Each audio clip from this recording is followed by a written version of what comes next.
Government study centre में आप सभी का स्वागत है। हम लोग पीजीटी परीक्षा में आए हुए प्रश्नों पर डिस्कशन कर रहे हैं। उस डिस्कशन की कड़ी में हम लोगों ने वर्ष 2000 के प्रश्न लिए हैं, जिसमें हम लोगों ने पहली क्लास में 1 से लेकर के 35 प्रश्नों पर डिस्कशन कर लिया है। आज हम लोग जो है प्रश्न संख्या 36 से लेकर के 70 पर डिस्कशन करेंगे। हम लोग प्रत्येक वर्ष के जो प्रश्न पत्र हैं उनको 3 या 2 या 3 क्लासों में डिस्कशन करेंगे, ताकि एक बार में हमको ज़्यादा से ज़्यादा समय न देना पड़े और रिवीजन हमारा बार बार होता रहे।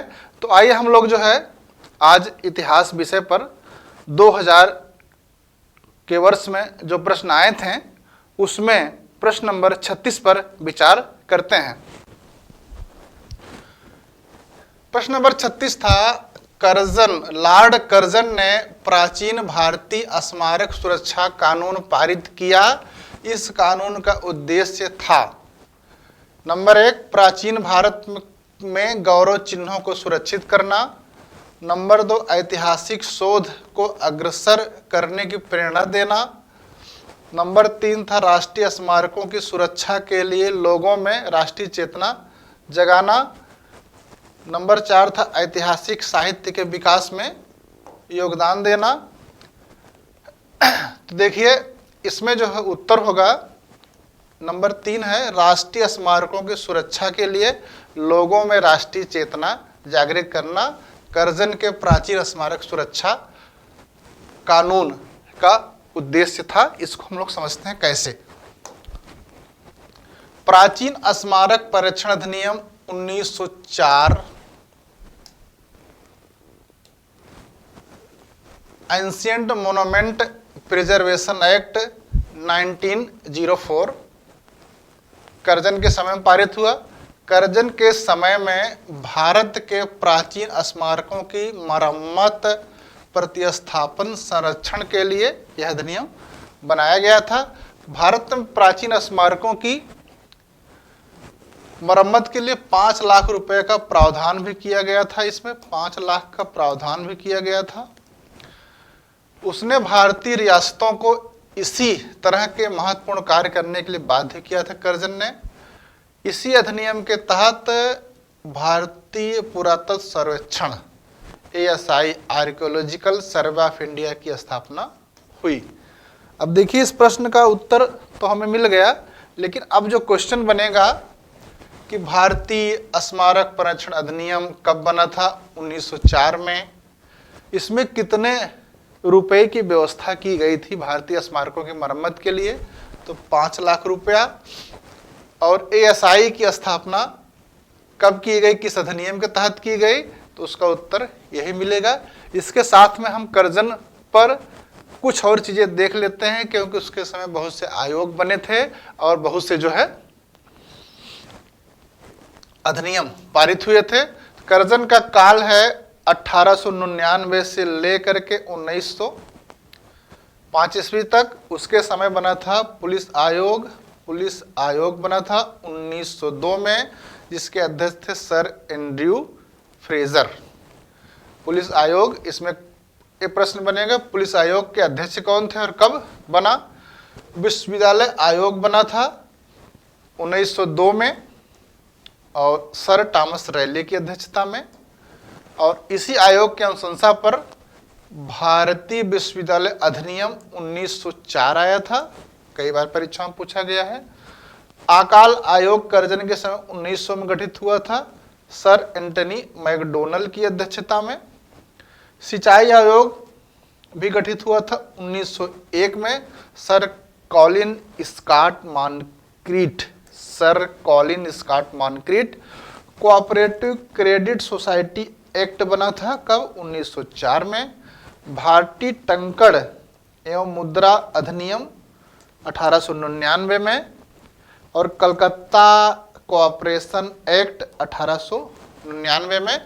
कर्जन के बहुत से कार्य हैं, लेकिन इतने कार्यों को हम लोग इस प्रश्न के साथ में जोड़ के देखेंगे तो फिर आगामी परीक्षा में जो प्रश्न इससे संबंधित आएंगे उनको आसानी से हल कर लेंगे।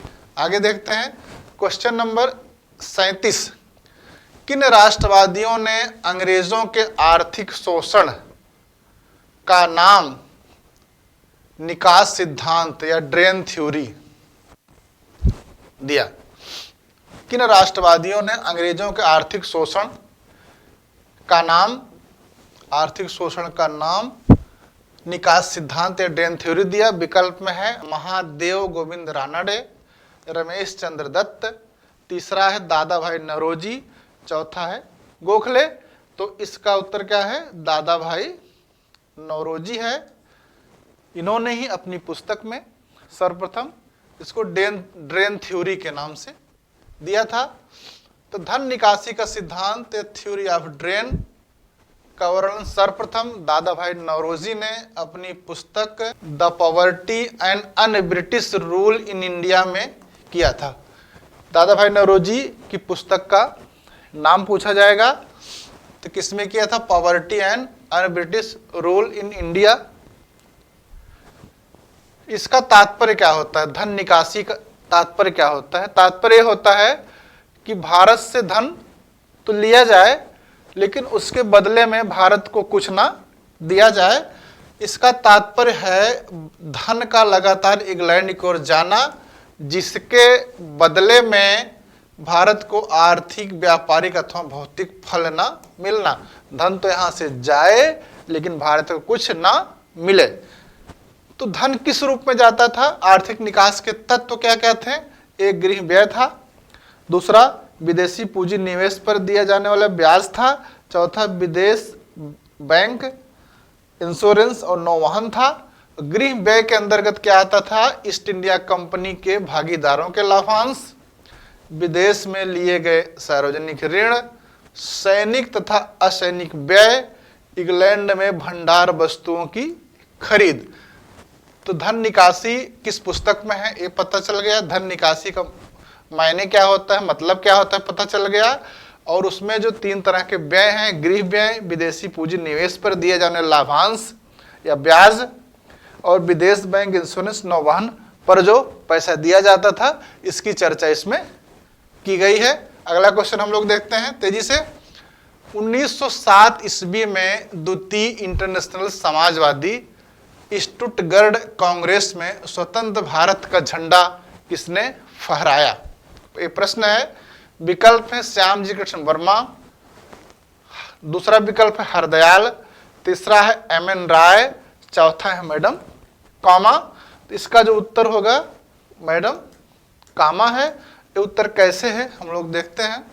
1907 में, कब? 1907 में जर्मनी के स्टुटगार्ड में अंतरराष्ट्रीय समाजवादी कांग्रेस का आयोजन किया गया था। ये द्वितीय था, दूसरा किया गया था। इसमें जो है मैडम कामा गई थी।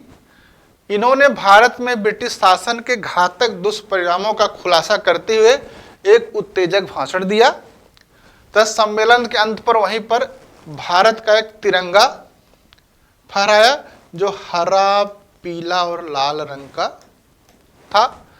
इनका पूरा नाम है मैडम भीकाजी रुस्तम केआर कामा। भीकाजी रुस्तम केआर कामा ये महाराष्ट्र के पारसी परिवार से थी तथा श्यामजी वर्मा की सहयोगी थी। इन्होंने 1902 में भारत छोड़ दिया। यूरोप के विभिन्न देशों, अमेरिका में ब्रिटिश शासन के विरुद्ध क्रांतिकारी प्रचार में संलग्न थी।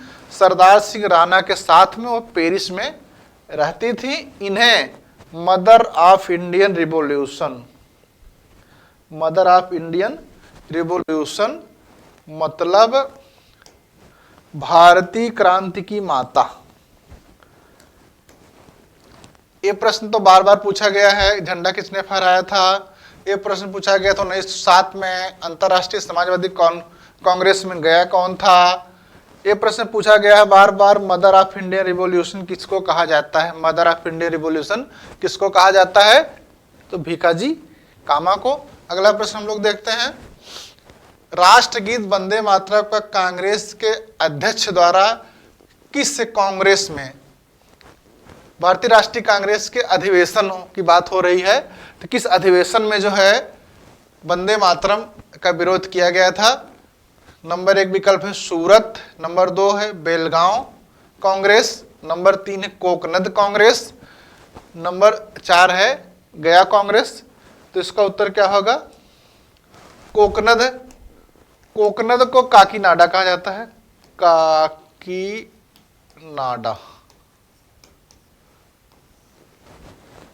समझ रहा है? कोकनद को क्या कहा जाता है? काकीनाडा कहा जाता है। अब इसको समझा जाए। 1923 में कांग्रेस का 38वां अधिवेशन मौलाना मोहम्मद अली की अध्यक्षता में काकीनाडा में हुआ था। इस अधिवेशन में, इस सम्मेलन में वंदे मातरम के विरोध स्वर उठे थे, वंदे मातरम के विरोध में स्वर उठे थे। इसी अधिवेशन में अखिल भारतीय खादी बोर्ड का गठन हुआ था। 1923 की बात हो रही है। 1923 में दिल्ली में एक विशेष अधिवेशन हुआ था। दिल्ली में एक अधिवेशन हुआ था जिसकी अध्यक्षता अब्दुल कलाम आज़ाद ने किया था, और अब्दुल कलाम आज़ाद उसमें 35 साल की उम्र में थे। और यह जो है कांग्रेस के ऐसे प्रथम अध्यक्ष हैं जो सबसे कम उम्र में अध्यक्ष बने थे, 35 साल में। अब यहाँ तो विरोध हुआ, उसके बाद एक कमेटी बनी। पंडित जवाहरलाल नेहरू, अब्दुल कलाम आज़ाद, सुभाष चंद्र बोस, आचार्य नरेंद्र देव की समिति ने 28 अक्टूबर 1937 को कांग्रेस के कलकत्ता अधिवेशन में अपनी रिपोर्ट पेश की और राष्ट्रगीत के गायन को अनिवार्य बाध्यता से मुक्त रखने को कहा। इस गीत के शुरुआत के 2 पैरे ही प्रासंगिक हैं। इस कमेटी का कहना था इस गीत के, वंदे मातरम के शुरू के 2 पैरे ही प्रासंगिक है। और इस कमेटी को मार्गदर्शन रविन्द्रनाथ टैगोर दे रहे थे। कमेटी बनी थी पंडित नेहरू, अब्दुल कलाम आज़ाद, सुभाष चंद्र बोस, आचार्य नरेंद्र देव से मिलकर के। थोड़ा सा इतिहास जाना जाए। यह जो गीत है आनंद मठ एक उपन्यास है और यह बंकिम चंद्र चटर्जी का है, उसी में वंदे मातरम है। ये आनंद मठ जो है नील विद्रोह पर है, बाद में हम लोग देखेंगे। 1896 में जो कांग्रेस का कलकत्ता में अधिवेशन हुआ था जिसकी अध्यक्षता रहीमतुल्लाह सयानी ने किया था, इसमें बंकिम चंद्र चटर्जी ने पहली बार वंदे मातरम को गाया था। इतिहास की हम लोग बात कर रहे हैं कि बंकिम चंद्र चटर्जी के उपन्यास आनंद मठ से वंदे मातरम को लिया गया है और इसको पहली बार 1896 में जो कलकत्ता में कांग्रेस का अधिवेशन हुआ था रहमतुल्लाह सयानी के नेतृत्व में की अध्यक्षता में, उसमें बंकिम चंद्र चटर्जी ने पहली बार गाया था। 1950 में हुआ क्या है? 1950 में वंदे मातरम को राष्ट्रीय गीत मान लिया गया और जनगण मन अधिनायक को राष्ट्रीय गान मान लिया गया। राष्ट्रीय गीत और राष्ट्रगान समझ गए। हमारा जो राष्ट्रीय गीत है वंदे मातरम है, राष्ट्रगान क्या है? जनगण मन अधिनायक जय है। आगे चले। प्रांतीय स्वायत्तता कब प्रदान की गई? क्वेश्चन नंबर 40 है। प्रांतीय स्वायत्तता कब प्रदान की गई? नंबर 1 विकल्प है 1909 एडी, दूसरा विकल्प है 1919 एडी, तीसरा विकल्प 1935 एडी और चौथा विकल्प 1947 एडी। बताइए। हाँ, इसका उत्तर क्या होगा? 1935 एडी। इसको हम लोग देखते हैं। प्रांतीय स्वायत्तता या प्रोविंशियल ऑटोनॉमी भारत सरकार अधिनियम 1935 द्वारा दिया गया जो 1 अप्रैल 1937 को लागू हुआ। 1935 द्वारा मिला और 1 अप्रैल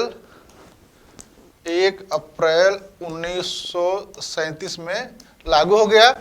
लागू हुआ तो प्रांतों में जो द्वैध शासन की व्यवस्था थी उसको खत्म कर दिया गया। आरक्षित और हस्तांतरित विषयों के अंतर को समाप्त कर दिया गया। ये है इस प्रश्न का उत्तर। लेकिन 1935 के अधिनियम के अन्य प्रावधानों को जाना जाए ताकि परीक्षा में उससे संबंधित और जो क्वेश्चन आए उसको अच्छे से हल किया जा सके। आइए नंबर 1, अखिल भारतीय संघ की स्थापना की जाएगी। इसमें प्रावधान किया गया कि एक अखिल भारतीय संघ की स्थापना की जाएगी जिसमें गवर्नर तथा मुख्य आयुक्तों को प्रांत और वे रियासतें शामिल होंगी जो इसमें सहमत हों।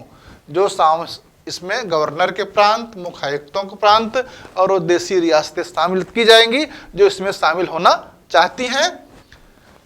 जो शामिल होना चाहेंगे उनको इंस्ट्रूमेंट ऑफ एक्सेशन पर हस्ताक्षर करना होगा। अगला है संघीय विधानमंडल 2 सदनी बना दिया गया। संघीय विधानमंडल, राज्य परिषद और संघीय विधानसभा। 3 विशेष सूचियां होंगी, संघीय सूची, प्रांतीय सूची, संवर्ती सूची। अवशिष्ट शक्तियां गवर्नर जनरल में निहित थीं, ऐसा प्रावधान था। संघीय विधानमंडल द्वारा पारित विधेयक को गवर्नर जनरल वीटो कर सकता था, जबकि गवर्नर जनरल द्वारा स्वीकृत अधिनियमों को ब्रिटिश संसद ही अस्वीकृत कर सकती थी। अगला था जो 1909 के एक्ट द्वारा जो पृथक निर्वाचन की व्यवस्था की गई थी, उसमें सांप्रदायिक निर्वाचन मंडल के सिद्धांत को आगे बढ़ाया गया। मुस्लिमों के साथ सिख, भारतीय ईसाई, एंग्लो इंडियन, यूरोपियों के लिए पृथक निर्वाचन मंडल की व्यवस्था की गई और इसी में संघीय न्यायालय के गठन की भी व्यवस्था की गई। अगर परीक्षा में 1935 के एक्ट के संबंध में भारतीय संघ की स्थापना, 2 सदनी विधानमंडल या सांप्रदायिक निर्वाचन मंडल को बढ़ा करके और कुछ को सम्मिलित किया गया और संघीय न्यायालय किस अधिनियम द्वारा स्थापित किया गया, प्रश्न पूछे जाते हैं तो इसको आप लोग आसानी से हल कर सकेंगे। अगला हम लोग बढ़ते हैं, क्वेश्चन नंबर 41 है 1909 के भारत सरकार अधिनियम द्वारा निम्नलिखित में से कौन सा परिवर्तन किया गया। नंबर 1, मुसलमानों के लिए पृथक प्रतिनिधित्व और निर्वाचन मंडल की व्यवस्था की। नंबर 2, महिलाओं को मतदाता होने का अधिकार तो नहीं था पर वह प्रत्याशी हो सकती थी। इसमें नंबर 3, इसमें सरकारी सदस्यों को बहुमत बनाए रखा गया। नंबर 4, विधान परिषद के सदस्यों को पूरक प्रश्न पूछने का अधिकार मिला। तो अधिनियम द्वारा कौन सा परिवर्तन किया गया, तो इस अधिनियम द्वारा सबसे बड़ा परिवर्तन क्या था, मुसलमानों के लिए पृथक प्रतिनिधित्व और निर्वाचन मंडल की व्यवस्था की गई। 2 चीजें, निर्वाचन मंडल अलग होगा और पृथक प्रतिनिधित्व होगा, प्रतिनिधित्व भी अलग होगा। उसको हम लोग देखते हैं। भारतीय परिषद अधिनियम 1909 या इससे मिंटो मार्ले सुधार कहते हैं। Minto governor general, Morley secretary of state में मुसलमानों के लिए पृथक निर्वाचन क्षेत्र की व्यवस्था की गई जहां केवल मुसलमान ही अपने प्रतिनिधियों को वोट दे सकता था। पृथक निर्वाचन व्यवस्था मतलब ऐसी निर्वाचन व्यवस्था बनाई गई जहां केवल मुसलमान ही अपने प्रतिनिधियों को वोट दे सकता था। इस प्रणाली के तहत मुसलमानों के लिए अलग से सीटें आरक्षित की गई जिन पर केवल मुसलमान ही चुनाव लड़ सकते थे। उन्हें दोहरा मतदान का अधिकार दिया गया। वे सामान्य निर्वाचन में भी भाग ले सकते थे तथा पृथक रूप से भी मतदान कर सकते थे। केंद्रीय और प्रांतीय व्यवस्थापिका सभाओं में भी उनके लिए सीटें सुरक्षित की गई। समझ गए। आगे विधानमंडल में निर्वाचन के लिए 3 प्रकार के निर्वाचन समूह की प्रणाली अपनाई गई। जो प्रश्न था उसका उत्तर ये है। फिर 1909 के एक्ट से और क्या हमें जानना चाहिए ताकि हम परीक्षा में आए प्रश्नों को अच्छे से हल कर सकें। तो विधानमंडल के निर्वाचन के लिए 3 प्रकार के निर्वाचक समूह की प्रणाली अपनाई गई। एक साधारण मतदाता, दूसरा मुसलमान मतदाता, तीसरा विशिष्ट वर्ग जैसे व्यापारिक संघ, भूस्वामी या विश्वविद्यालय के सीनेटर या सदस्य। विधानसभाओं में बजट पर बहस करने के लिए विस्तृत नियम बनाए गए। सदस्यों को सुझाव देने, प्रस्ताव प्रस्तुत करने तथा पूरक प्रश्न करने का अधिकार दिया गया। अब सार्वजनिक हित वाले मामलों पर बहस हो सकती थी, इतना ही था अभी तक। मतदान देने के लिए संपत्ति की योग्यता बहुत ऊंची और प्रत्येक स्थान पर अलग अलग की गई। मुसलमानों की अपेक्षा गैर मुसलमानों के लिए मताधिकार की योग्यता काफी बढ़ा चढ़ा कर रखी गई। मुसलमानों के लिए मताधिकार के लिए कम उसके पास पैसा हो तभी मताधिकार दिया जा सकता, लेकिन गैर मुसलमानों के लिए उसको ज्यादा किया गया। भारतीयों को विधि निर्माण तथा प्रशासन दोनों में स्थान दिया गया।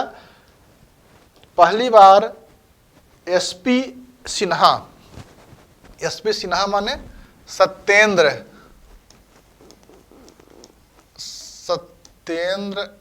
प्रसाद सिन्हा को, सत्येंद्र प्रसाद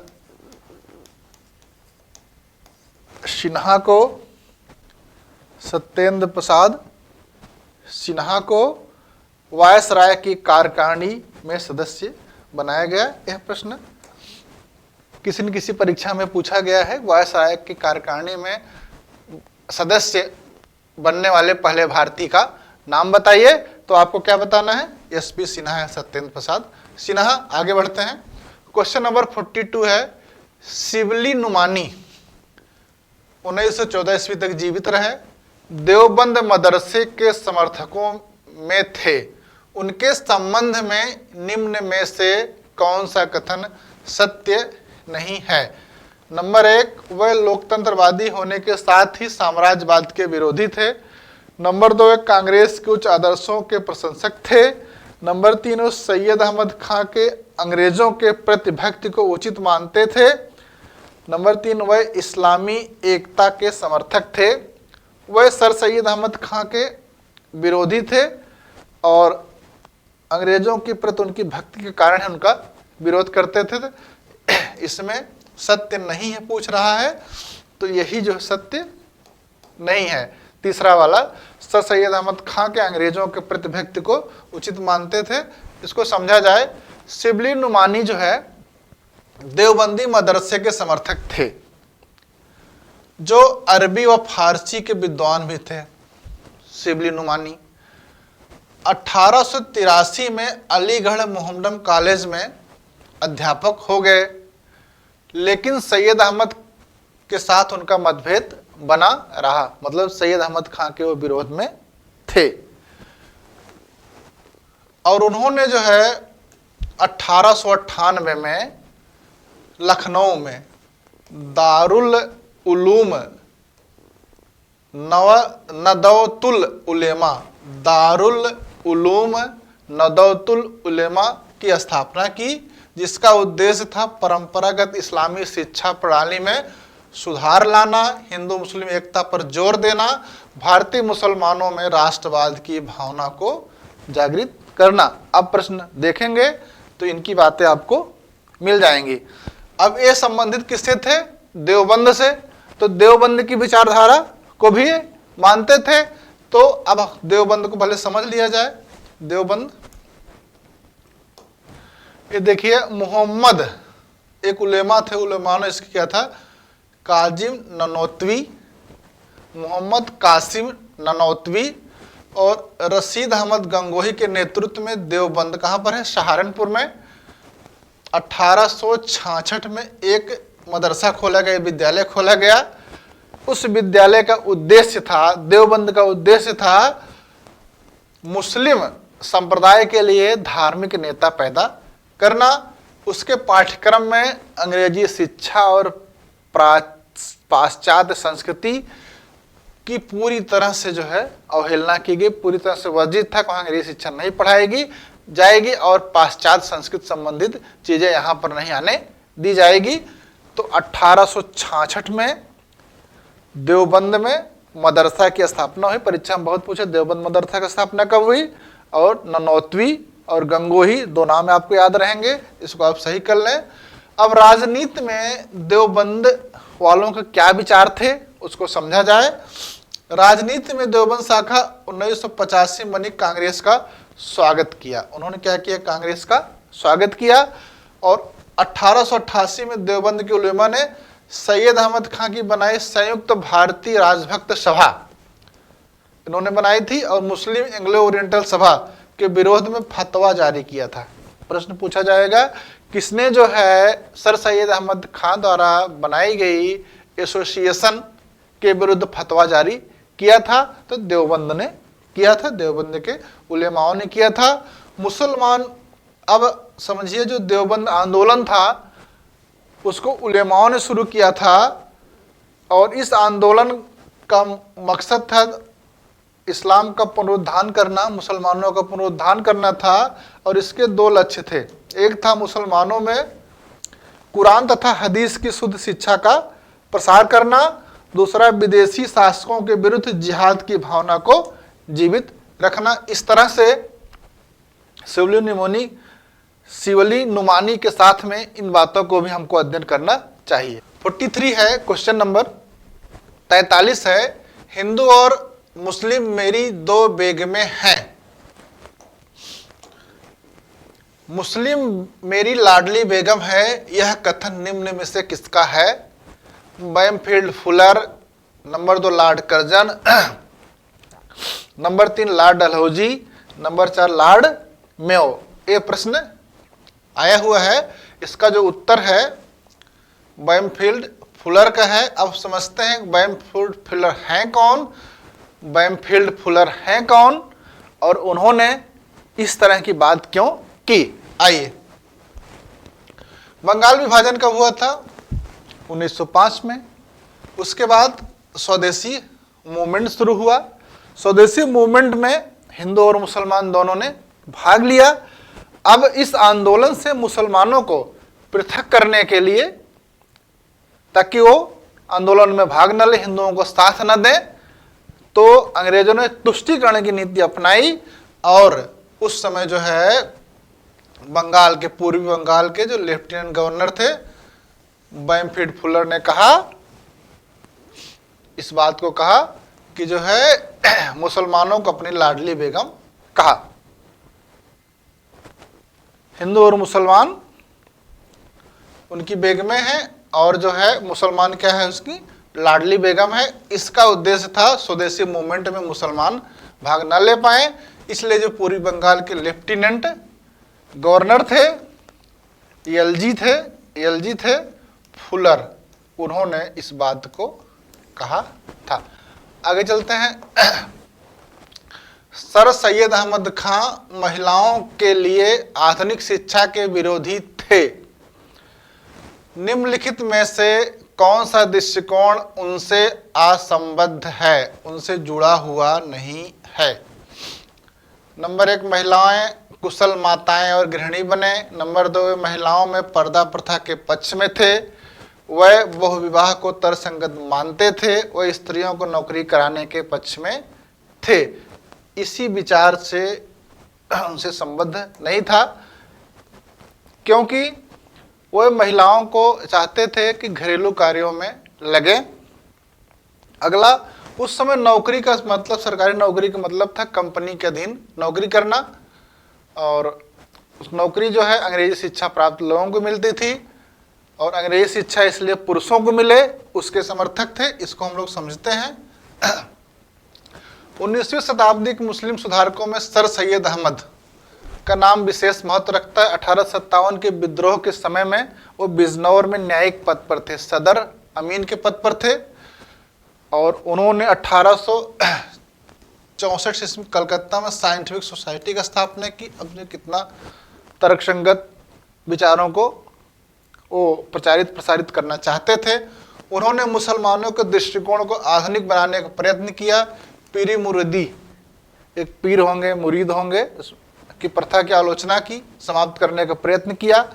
दास प्रथा को बताया इस्लाम के विरुद्ध में है, और इन्होंने अपने विचारों का प्रसार एक फारसी भाषा की पुस्तक लिखी, तहजीब उल इखलाक, सभ्यता और नैतिकता। बहुत सी परीक्षाओं में पूछा गया है। तहजीब उल इखलाक, तहजीब उल इखलाक किसकी पुस्तक है? इनका एक महत्वपूर्ण काम था कुरान पर टीका इन्होंने लिखा था, जिसमें उन्होंने परंपरागत से जो कुरान की व्याख्या की गई थी उसकी आलोचना की, और समकालीन जो वैज्ञानिक दृष्टिकोण विकसित हुआ था उसके आधार पर जो है कुरान की व्याख्या की। पाश्चात्य विचारों के समर्थक सैयद अहमद के महिलाओं पर विचार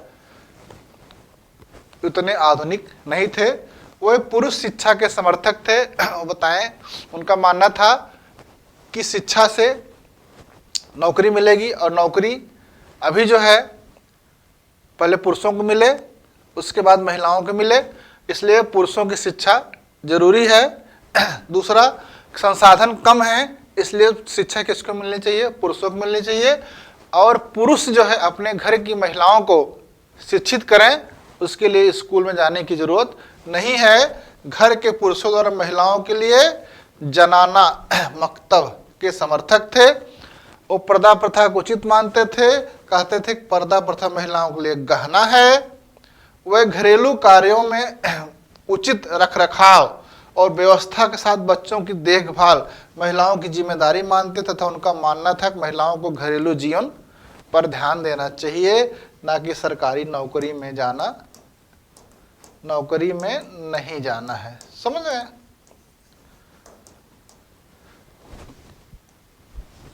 अगला, वह विशेष परिस्थितियों में बहुविवाह का समर्थन करते हैं। कहते हैं जैसे किसी पुरुष की पत्नी वृद्ध या बीमार हो जाए और अपने पति की देखभाल करने में असमर्थ हो, ऐसी परिस्थितियों में बहुविवाह को भी अनुमति दी जा सकती है। तो आप देख सकते हैं सर सैयद अहमद खां तर्कशील साइंटिफिक सोसाइटी के संस्थापक के महिलाओं के प्रति विचार को आप समझ सकते हैं। आगे चलते हैं। क्वेश्चन नंबर 45 है, अकाली आंदोलन से संबंधित विभिन्न घटनाओं को कालक्रम से रखिए। ननकाना गुरुद्वारा कांड, अगला है तोशखाना गुरुद्वारा कांड, अगला है गुरु का बाग संघर्ष। इसमें समझिए, ये हुआ है फरवरी 1921 में, तोश कांड हुआ है नवंबर 1921 में, और गुरु का बाग हुआ है 1922 में। तो इसको हम लोग समझते हैं। इसमें घटना का कालक्रम देखा जाए 1 2 3, जिसमें 1 2 3 है विकल्प में, वही सही है, ए वाला विकल्प सही है। इसको देखते हैं। अकाली आंदोलन के बारे में आप लोगों ने सुना होगा, जिसका मुख्य उद्देश्य था कि गुरुद्वारों को भ्रष्ट महंतों के चंगुल से छुड़ाया जाए। इसी संबंधित ये तीनों घटनाएं हैं। पहली घटना क्या है? ननकाना गुरुद्वारा कांड। ननकाना गुरुद्वारा कांड हुआ था 20 फरवरी 1921 को। गुरु नानक के जन्म स्थान ननकाना को सब जानते हैं कि गुरुद्वारे पर महंत नारायण दास ने अपना नियंत्रण समाप्त करने को तैयार नहीं था। जो महंत था वहां पर, वो अपना नियंत्रण समाप्त करने के लिए तैयार नहीं था। तो अकाली जत्थे वहां पर लगातार आंदोलन कर रहे थे। जब अकालियों का एक जत्था गुरुद्वारे में अरदास के लिए घुसा, तो महंत के जो 500 गुंडे थे किराए के, उन्होंने हमला बोल दिया। लगभग 100 अकाली मारे गए। ननकाना गुरुद्वारा कांड कब हुआ था? 20 फरवरी 1921 में। अगला है तोशखाना गुरुद्वारा कांड। यह 22 नवंबर 1921 को। स्वर्ण मंदिर पर सरकारी नियंत्रण समाप्त होने के बाद भी सरकार जो है तोशखाना की चाबियां नहीं देना चाहती थी। उसी के विरोध में एक व्यापक आंदोलन हुआ था। अंततः सरकार को तोशखाना की चाबियां खड़क सिंह को सौंपनी पड़ी। जब तोशखाना की चाबी खड़क सिंह को सौंपी गई, तब गांधी जी ने एक तार भेजा और बताया, हिंदुस्तान की आज़ादी की पहली लड़ाई जीत ली गई, बधाई हो। अब समझिए, उसी समय असहयोग आंदोलन भी चल रहा था, और ये धर्म को लेकर शुरू हुआ आंदोलन जो है भारत के स्वतंत्रता आंदोलन से जुड़ गया था। अगला है गुरु का बाग संघर्ष। अगस्त 1922 में चलाएगी सत्याग्रह कारण था अपदस्थ महंत और नवगठित शिरोमणि गुरुद्वारा प्रबंध कमेटी के बीच एक भूमि थी। उस भूमि पर पेड़ को काट लिए थे। उस पेड़ को काटने के कारण हुआ था। 1 2 3 यही क्रम सही है। अगला क्वेश्चन है, राष्ट्रवादियों ने बंबई के निकट पहली बार गुप्त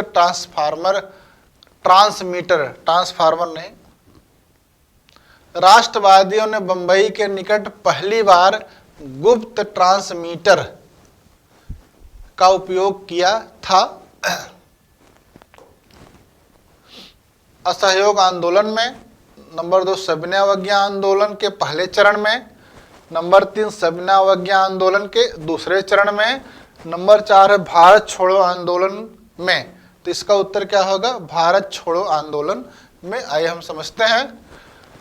भारत छोड़ो आंदोलन या अगस्त क्रांति 7 अगस्त 1942 को 7 अगस्त 1942 को बंबई के ग्वालियर टैंक मैदान में अब्दुल कलाम आजाद की अध्यक्षता में कांग्रेस का अधिवेशन हुआ, जिसमें नेहरू ने भारत छोड़ो प्रस्ताव प्रस्तुत किया, पेश किया।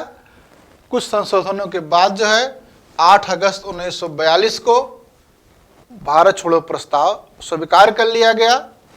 8 अगस्त की मध्य रात में सरकार ने कांग्रेस के बड़े नेताओं को गिरफ्तार करने की योजना बनाई और 9 अगस्त की सुबह ऑपरेशन जीरो आवर, कौन सा ऑपरेशन? ऑपरेशन जीरो आवर के तहत कांग्रेस के सभी महत्वपूर्ण नेताओं को गिरफ्तार कर लिया गया।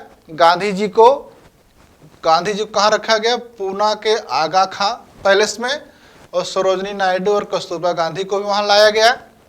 कांग्रेस कार्यकारिणी के जो सदस्य थे, गोविंद वल्लभ पंत, डॉक्टर प्रफुल्ल चंद्र घोष, पट्टाभी सीतारमैया, आचार्य कृपलानी आदि को अहमदनगर के दुर्ग में रखा गया। जवाहरलाल नेहरू अल्मोड़ा जेल में रहे। जवाहरलाल नेहरू अल्मोड़ा जेल में, राजेंद्र प्रसाद को बांकीपुर जेल जो पटना में है, मौलाना आजाद को बांकुड़ जेल में रखा गया। कांग्रेस को असंवैधानिक घोषित कर दिया गया। आंदोलन नेतृत्व विहीन हो गया। सरकार ने कठोर दमन किया। इससे हुआ क्या?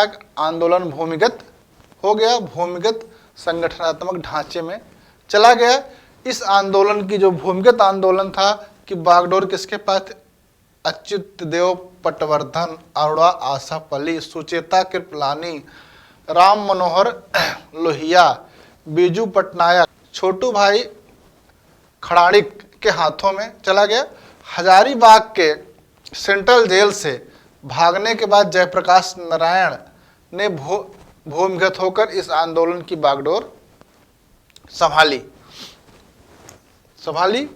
इन दिनों आंदोलन का समाचार पहुंचना भी एक महत्वपूर्ण कार्य था।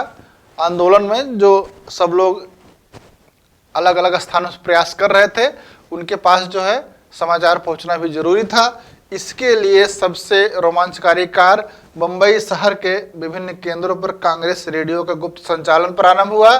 इसके प्रसारण को मद्रास तक सुना जा सकता था। रेडियो प्रसारण का कार्य 14 अगस्त से सर्वप्रथम उषा मेहता ने प्रारंभ किया। एक अन्य केंद्र बाबू भाई चला रहे थे, जबकि राम मनोहर लोहिया नियमित रूप से कांग्रेस रेडियो में बोलते थे। नवंबर 1942 में पुलिस ने इसे खोज निकाला और जब्त कर लिया। इस अपराध में उषा मेहता और बाबू भाई को 4 वर्ष की सजा हुई। भारत छोड़ो आंदोलन के संबंध में यहाँ तो ये था वो भूमिगत ट्रांसमीटर किससे संबंधित है, लेकिन इसके संबंध में आप देखो ग्वालियर टैंक में जो है अध्यक्ष जब हुआ था, अध्यक्षता कौन किए? भारत छोड़ो आंदोलन के प्रस्ताव को पेश किसने किया? तो नेहरू को उत्तर देना है। फिर जब इन पर कार्रवाई की तो उसके साथ कौन सा ऑपरेशन चलाया गया था? ऑपरेशन जीरो और बताना है। फिर इनको महात्मा गांधी को कहाँ रखा गया? उस दौरान जब पकड़ा गया था तो पूना के आगा खां पैलेस में रखा गया। उन्हीं के साथ में बाद में सरोजनी नायडू और उनकी पत्नी कस्तूरबा गांधी को भी लाया गया। कांग्रेस कार्यकारिणी के सदस्यों को कहाँ रखा गया? जिसमें गोविंद वल्लभ पंत थे, प्रफुल्ल चंद्र घोष थे, पट्टाभी सीतारमैया थे, इनको अहमदनगर में रखा गया। जवाहरलाल नेहरू को कहाँ रखा गया? अल्मोड़ा में। राजेंद्र प्रसाद को कहाँ रखा गया? पटना के बांकीपुर जेल में। मौलाना आजाद को कहाँ रखा गया? बांकुड़ा जेल में रखा गया। फिर कांग्रेस के साथ क्या किया गया? असंवैधानिक घोषित कर दिया गया। ये सब प्रश्न बनते हैं। इसके बाद आंदोलन जब भूमिगत चरण में गया तो कौन कौन नेतृत्व किया? और अगला है जयप्रकाश नारायण किस जेल से भागे? तो हजारीबाग जेल से भागे थे। फिर बाद में जो है 2 तरह, उषा मेहता और बाबू भाई के नेतृत्व में समाचार जानने के लिए कांग्रेसी रेडियो का गुप्त संचारण शुरू हुआ। पकड़े गए बाद में और उसमें उषा मेहता और बाबू भाई को 4 साल की सजा हुई। एक प्रश्न पूछा था, नियमित रूप से इस प्रसारण को कौन रोज जारी करता था, नियमित रूप से कौन बोलता था? इसमें राम मनोहर लोहिया है। तो इससे संबंधित कुल इतने प्रश्न बन सकते हैं। क्वेश्चन नंबर 47 है, 1857 के विद्रोह के दौरान धार्मिक नेताओं के असंतोष का निम्न में से कौन सा कारण था?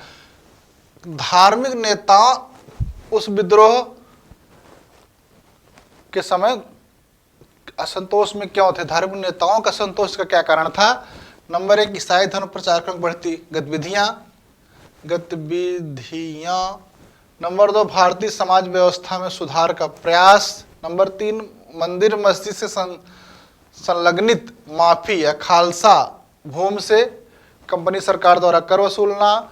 सेना में ईसाई धर्म प्रचारकों की भांति मौलवी पंडितों को प्रवेश न मिलना। देखिए, धार्मिक नेताओं के बारे में बात कर रहा है, तो इसमें जो पहला है उत्तर ये सही होगा, ईसाई धर्म प्रचारकों की बढ़ती गतिविधियां। आइए देखते हैं। 1857 विद्रोह के दौरान धार्मिक नेताओं का संतोष का प्रमुख कारण था ईसाई प्रचारकों की बढ़ती गतिविधियां। 1813 में क्या किया गया? ईसाई मिशनरियों को भारत में आने की अनुमति दी गई, जिससे बड़ी संख्या में पादरी भारत आए और ईसाई धर्म का प्रचार प्रसार किया। इन मिशनरियों को सरकार का संरक्षण प्राप्त था। कंपनी के अधिकारी स्वयं भी भारत में ईसाई धर्म के प्रचार के पक्ष में थे, जिसका स्पष्ट उदाहरण कंपनी के अध्यक्ष मैंजिलस का हाउस ऑफ कॉमन्स में दिया गया भाषण है, जिसमें उसने कहा था, परमात्मा ने हिंदुस्तान का विशाल साम्राज्य इंग्लैंड को इसलिए सौंपा ताकि हिंदुस्तान में एक सिरे से दूसरे सिरे तक ईसाई धर्म की पताका फहराने लगे। ईसाई मिशनरियों ने धर्म परिवर्तन के लिए स्कूलों में बाइबल की शिक्षा अनिवार्य कर दी। साथ ही पुलिस बल तथा धोखे से भी ईसाई बनाने का कार्य किया जाने लगा। मेजर एडवर्ड ने स्पष्ट कहा है, भारत पर हमारे अधिकार का अंतिम उद्देश्य देश को ईसाई बनाना था। और अधिनियमों में कुछ इस तरह का परिवर्तन किया गया, कानूनों में कुछ इस तरह का परिवर्तन किया गया, ताकि जो है ईसाई, अगर हम हिंदू से ईसाई बन जाते हैं या किसी धर्म से ईसाई बन जाते हैं तो पुराने अधिकार हमारे जाएंगे नहीं। 1850 में धार्मिक अयोग्यता अधिनियम या लेक्स लोकी कानून द्वारा हिंदू रीति रिवाजों में परिवर्तन लाया गया। अब ईसाई बनने वाला व्यक्ति पैतृक संपत्ति से वंचित नहीं किया जा सकता था। आगे चले। क्वेश्चन नंबर 48, निम्न कथन किसका है? अभिरक्षण की मांग करने वाले मुसलमान मूर्ख हैं तथा इसे अस्वीकार करने वाले हिंदू उससे ज्यादा मूर्ख हैं। Number 1, A Hume. नंबर 2, बिडनबर्ग। Number 3, WC Banerjee. Number 4, Lord Dufferin. और इसका उत्तर क्या होगा? बिडनबर्ग। ये बिडनबर्ग कौन है? बिडनबर्ग जो है ए होम के, ये बिडनबर्ग जो है ए.ओ. ह्यूम के जीवनीकार हैं, जीवनीकार है। उन्होंने कहा कि इसका कांग्रेस का जन्म किस पर हो रहा है? सेफ्टी वाल्व पर। आप सब लोगों ने प्रेशर कुकर देखा होगा। प्रेशर कुकर का जब ढक्कन बंद करते हैं तो हैंडल के नीचे में एक सेफ्टी वाल्व होता है। उस सेफ्टी वाल्व का काम में होता है, अगर जो है कुकर की सीटी ना बजे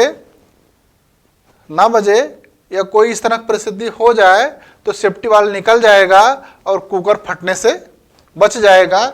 इसी तरह से भारतीय जनता जो आक्रोशित है, उस आक्रोश से पूरा कुकर, मतलब पूरा जो है अंग्रेजी साम्राज्य नष्ट ना हो, बल्कि जो है उसको एक सेफ्टी वाल्व, एक ऐसा छिद्र दे दिया जाए जिससे वो अपने आक्रोश को व्यक्त कर सके। ये सेफ्टी वाल्व का सिद्धांत है। लेकिन इस सेफ्टी वाल्व सिद्धांत के संबंध में हम आगे बात करते हैं। ए होम कांग्रेस के संस्थापक थे। इन्हीं के जीवनीकार थे विलियम बिडनबर्ग ने। कहा, कांग्रेस की स्थापना लॉर्ड डफरिन द्वारा जन आंदोलन को दबाने के लिए सेफ्टी वाल के रूप में की जा रही थी। यह सिद्धांत 1878 में शिमला में 7 वॉल्यूम की रिपोर्ट पर आधारित है। थोड़ा समझा जाए कांग्रेस की स्थापना कब हुई। 28 दिसंबर 1885। संस्थापक कौन थे? एओ हुम। कहाँ पर हुई थी? मुंबई के गोकुल तेजपाल संस्कृत विद्यालय में। इसके पहले अध्यक्ष कौन थे? WC बनर्जी पहले अध्यक्ष। व्योमेश चंद्र बनर्जी थे। इसके पहले सचिव कौन थे? एओ हुम थे। प्रारंभ में जब ये बना तो इसके कितने लोग उपस्थित थे? सदस्य 72 थे, जिसमें दादा भाई नौरोजी, फिरोज शाह मेहता, दीन सावाचा, केटी तेलंग, सुब्रमण्यम, वी राघवाचारी इत्यादि लोग थे। उद्देश्य क्या था जो कांग्रेस गठित हुआ? देश के विभिन्न भागों के राष्ट्रवादी राजनीतिक कार्यकर्ताओं के बीच मैत्री संबंध विकसित करना, जाति धर्म प्रांत का भेद किए बिना राष्ट्रीय एकता की भावना को विकसित तथा मजबूत करना, जनप्रिय मांगों को निरूपण तथा उन्हें सरकार के सामने रखना, और सबसे महत्वपूर्ण यह कि देश में जनमत को प्रशिक्षित करना। एक कांग्रेस का स्थापना का उद्देश्य था।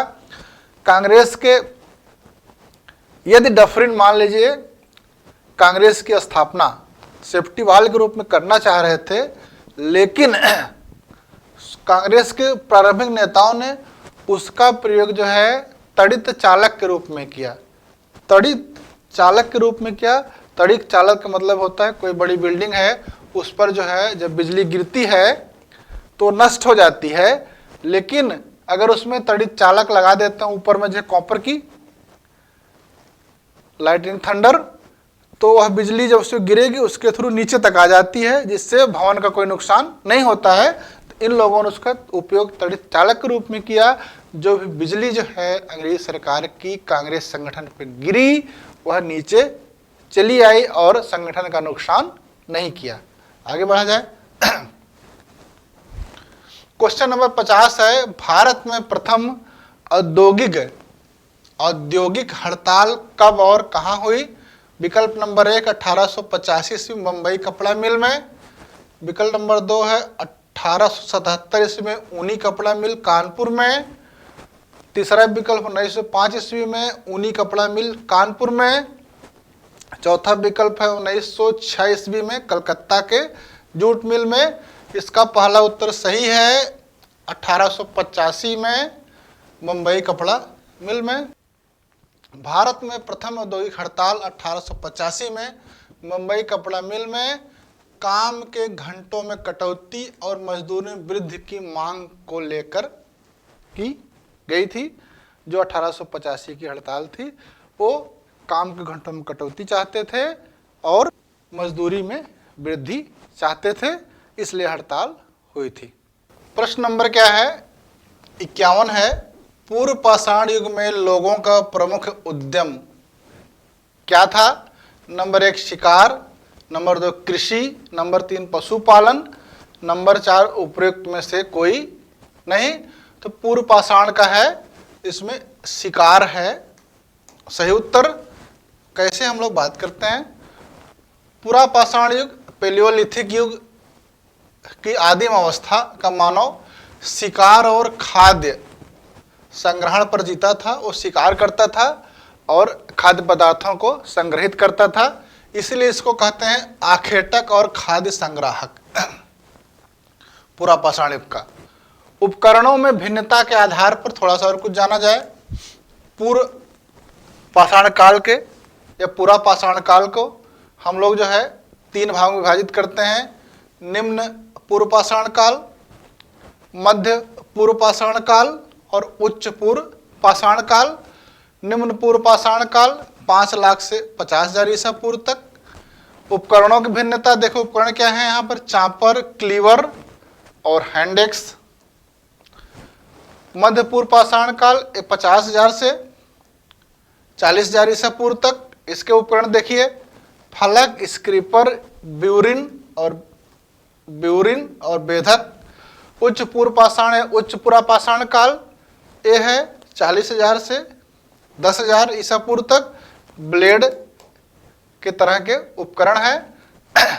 तो पूरा पाषाण काल के जो मानव थे आखेटक और खाद्य संग्राहक थे, ये हमें पता होना चाहिए। प्रश्न नंबर 52 है, मध्य पाषाण काल के लोगों की मुख्य विशेषता क्या थी? हम लोग अभी पूरा पाषाण काल, उसके बाद आता है मध्य पाषाण काल, उसके बाद आता है नव पाषाण काल। कहीं कहीं पर कुछ स्थानों पर मध्य पाषाण के साथ में नव पाषाण भी चलता है, उसको हम लोग बाद में समझेंगे। तो इसमें विकल्प नंबर 1 है लघु पाषाणोपकरणों का प्रयोग, नंबर 2 घरों का प्रयोग, नंबर 3 कपड़ों का प्रयोग, नंबर 4 उपयुक्त में से कोई नहीं। तो मध्य पाषाण काल की लोगों की मुख्य विशेषता बताइए। मध्य पाषाण काल की लोगों की मुख्य विशेषता थी लघु पाषाणोपकरणों का प्रयोग, एक मुख्य विशेषता थी, प्रमुख विशेषता थी। इसको समझा जाए, मध्य पाषाण काल 9000 ईसा पूर्व से 4000 ईसा पूर्व का काल है। अब इसकी खोज कैसे हुई? 1867 में सीएल कार्लाइल द्वारा विंध्य क्षेत्र में लघु पाषाणोपकरण, पाषाण के पत्थरों के उपकरणों की खोज से भारत में मध्य पाषाण काल की जानकारी प्राप्त हुई। किसकी खोज से? सीएल कार्लाइल के। कब? 1867 में। मध्य पाषाण युग के जो औजार होते थे छोटे पत्थरों के बने थे, इसलिए इनको माइक्रोलिथिक क्या कहते थे? इनको माइक्रोलिथिक या सूक्ष्म पाषाण कहा जाता था। इनकी लंबाई 1 से 8 सेंटीमीटर थी। कुछ उपकरण त्रिभुज की तरह, कुछ समलंब चतुर्भुज की तरह, अर्थात ये जो उपकरण थे ये ज्यामितीय थे और इसमें से जो प्रमुख रूप से थे कुंठित एवं टेढ़े ब्लेड, छिद्रक, स्क्रेपर, ब्यूरिन, बेधक और चांद्रिक थे। कुछ स्थानों में हड्डियों तथा सींग के उपकरण मिले हैं। जो पाषाण के उपकरण थे वो किस तरह के पत्थरों से बने थे? तो उसमें है चर्ट, चालसेडनी, जैस्पर, एगट, क्वार्टजाइट, फ्लिंट जैसे कीमती पत्थरों से इनके उपकरण, औजार, हथियार बने हुए थे। आगे चलते हैं। क्या मिट्टी के बर्तन बनाना नव पाषाण काल से संबंधित है? प्रश्न है, क्या मिट्टी के बर्तन बनाना नव पाषाण काल संबंधित है? ए कह रहा सत्य है, बी कह रहा असत्य है, तीसरा कह रहा सत्य हो सकता है, चौथा कह रहा असत्य भी हो सकता है। तो इस प्रश्न का उत्तर क्या होगा? ये सत्य है। मिट्टी के बर्तन बनाना नव पाषाण से संबंधित है, यह बात सत्य है, इसलिए नंबर 1 वाला विकल्प सही होगा। अब देखते हैं माइल्स वर्किट के अनुसार निम्नलिखित विशिष्ट विशेषताएं नव पाषाणिक संस्कृति में पाई जाती हैं। माइल्स वर्किट ने 4 तरह की जो है विशिष्ट विशेषता पाई गई है। अगर यह विशेषता पाई जाती है तो वहां पर जो है नव पाषाणिक संस्कृति होगी। नंबर 1 है कृषि कार्य होगा, वहां पर पशुओं को पाला जाएगा, पशुपालन होगा, पत्थर के औजारों का घर्षण उन पर पालिश होगी और मृदभांड बनाना, मतलब मिट्टी के बर्तन अगर ये है तो किसकी विशेषता है? ये नव पाषाण काल की संस्कृति की है। कुंभकारी सर्वप्रथम इसी काल में दिखाई देती है। कुंभकार क्या करते हैं? बर्तन बनाते हैं। कोल्डिहवा महगढ़ा से अनाज रखने के लिए उपयोगी घड़े तथा मटके प्राप्त हुए हैं। खुदाई में, उत्खनन में कोल्डिहवा और महगढ़ा से क्या मिले हैं? घड़े और मटके भी मिले हैं। इसलिए यह बात सत्य है कि मिट्टी के बर्तन बनाना नव पाषाणिक संस्कृति से संबंधित है। आगे बढ़े। क्वेश्चन नंबर 54 है, चावल का प्राचीनतम उल्लेख किस स्थान से संबंधित है? नंबर 1 महदहा, नंबर 2 सराय नाहराय, नंबर 3 कोल्डिहवा, नंबर 4 भीमबेटका सराय नाहर राय ए है। अब चारों विकल्प में, इस चारों विकल्प में नंबर 3 वाला विकल्प सही है, कोल्डिहवा। कैसे है आइए हम लोग बात करते हैं। कोल्डिहवा है कहाँ? प्रयागराज जनपद में बेलन नदी के तट पर कोल्डिहवा एकमात्र ऐसा नवपाषाणिक पुरास्थल है जहां से धान की खेती के प्राचीनतम माने कब के 7000 ईसा पूर्व से 6000 ईसा पूर्व के प्राप्त हुए हैं। मिट्टी के ठीकरों पर, यहाँ पर क्या हुआ है, मिट्टी के ठीकरों पर धान के दाने और भूसी व पुआल के अवशेष चिपके मिले हैं जो मिट्टी के ठीकर थे उस पर। इससे पता चलता है कि व्यापक रूप से धान की खेती कोल्डिहवा में होती थी। नवपाषाण युग के निवासी सबसे पुराने कृषक समुदाय के थे। वो मिट्टी और सरकंडा से बने गोलाकार आयताकार घरों में मिट्टी और सरकंडे से बने रहते थे। और मेहरगढ़ के लोगों के बारे में जानिए। गेहूं, जौ, रुई उपजाते थे, कच्ची ईंटों के घरों में रहते थे। नवपाषाण युग के प्रथम पाषाण उपकरण उत्तर प्रदेश के टोंस हैं। घाटी में सर्वप्रथम 1860 में किसने प्राप्त किया था? लिनमे सूरियर।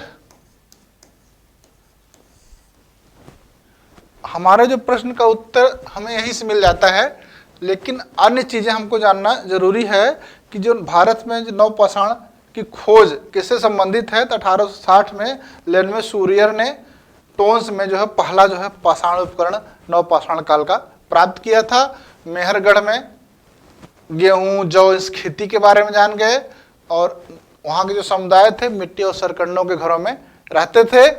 तो अगर धान की खेती का साक्ष्य पूछता है कहाँ मिला था, तो हमको कोल्डिहवा उत्तर लगाना है। आगे बढ़ते हैं। प्राचीन भारत में क्वेश्चन नंबर 55 है, कृषि के प्राचीनतम उल्लेख कहाँ से मिलते हैं? अभी हम लोग धान की बात कर रहे थे, अब खेती करने के प्राचीनतम उल्लेख कहाँ से मिलते हैं इस पर हम लोग बात करते हैं। प्राचीन भारत में कृषि के प्राचीनतम उल्लेख कहाँ से मिलते हैं? नंबर 1 विकल्प है बोरी, नंबर 2 विकल्प है मेहरगढ़, नंबर 3 विकल्प है इनाम गांव, नंबर 4 विकल्प है गिलुंड। तो इसका उत्तर क्या है? मेहरगढ़ है। मेहरगढ़ इसका उत्तर है। कैसे है आइए देखते हैं। मेहरगढ़ कहाँ है? वर्तमान पाकिस्तान के बलूचिस्तान प्रांत में स्थित मेहरगढ़ जो 6000 ईसा पूर्व का एक नवपाषाणिक स्थल है। पाकिस्तान के बलूचिस्तान प्रांत में है और ये 7000 ईसा पूर्व का स्थल है।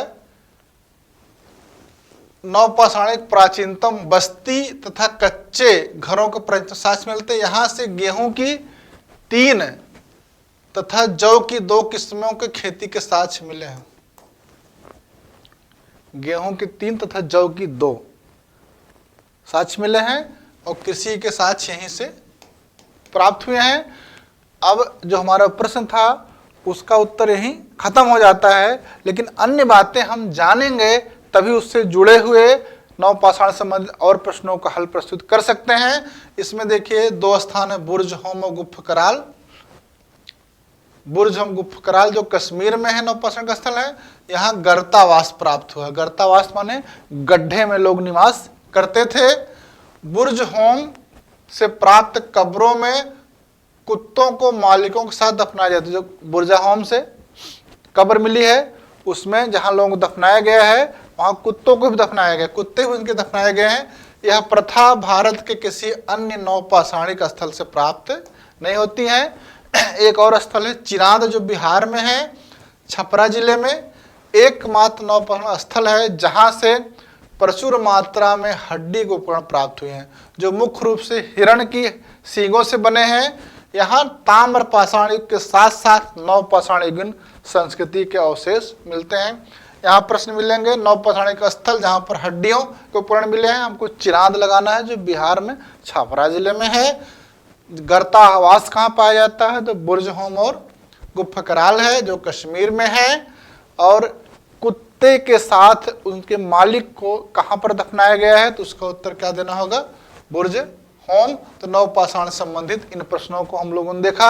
अगला है क्वेश्चन नंबर 56 है, सिंधु घाटी सभ्यता की सबसे बड़ी इमारत कौन थी? नंबर 1 मोहनजोदड़ो का महाजल कुंड, नंबर 2 मोहनजोदड़ो का स्नानागार, नंबर 3 हड़प्पा का राजा का महल, नंबर 4 उपरोक्त में से कोई नहीं। ये 4 विकल्प हैं। इन 4 विकल्पों में जो उत्तर है वह है उपरोक्त में से कोई नहीं, क्योंकि जो मोहनजोदड़ो में अन्नागार मिला है, क्या मिला है? अन्नागार मिला है, वह सबसे बड़ी इमारत है। आइए देखते हैं कैसे।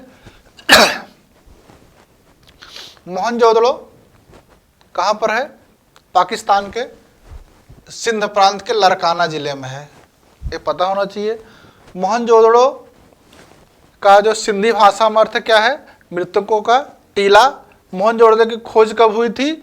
1922 में। किसने किया था? राखालदास बनर्जी या आरडी बनर्जी ने किया था।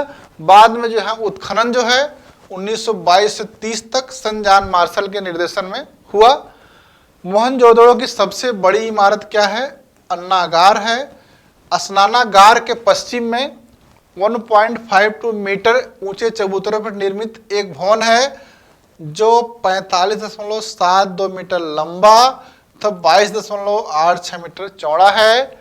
इसका ऊपरी ढांचा शायद बांस का बना था, अब नष्ट हो गया है। इसे व्हीलर महोदय ने अन्नागार बताया है। इसमें ईंटों के बने हुए विभिन्न आकार प्रकार के 27 प्रकोष्ठ मिले हैं। अन्नागार में हवा जाने के लिए स्थान था।